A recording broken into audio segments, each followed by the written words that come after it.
សម្រាប់បងប្អូនដែលកំពុងតែតម្រូវការជាមួយនឹងម៉ាស៊ីនភ្លើងមួយទឹកជប៉ុនតែម្ដងចាឥឡូវនេះគឺយើងមានមួយគ្រាប់នៅក្នុងស្តុកគឺកម្លាំង 25 kVA ដែលជាប្រភេទក្បាលម៉ាស៊ីន Isuzu ចឹងសម្រាប់តេជន់ដែលតម្រូវការជាមួយខ្នាតម៉ាស៊ីនភ្លើងនេះដែលមានម៉ាស៊ីនត្រជាក់ធំ10គ្រាប់ម៉ាស៊ីនធំ10គ្រាប់អីអាចមើលជាមួយនឹងម៉ាស៊ីនយើងបានសភាពនៅស្អាត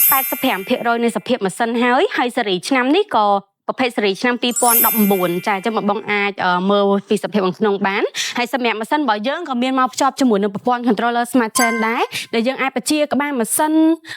ដែលយើងអាច check មើលទាំងបញ្ហាខ្វះទឹកខ្វះប្រេងអីគឺនៅលើនឹងទាំងអស់តែម្ដងគឺអាឡាមជូនយើងហ្មងនិយាយទៅងាយស្រួលខ្លាំងចាយើងអាចកាច់សោបចេះអីចឹងទៅ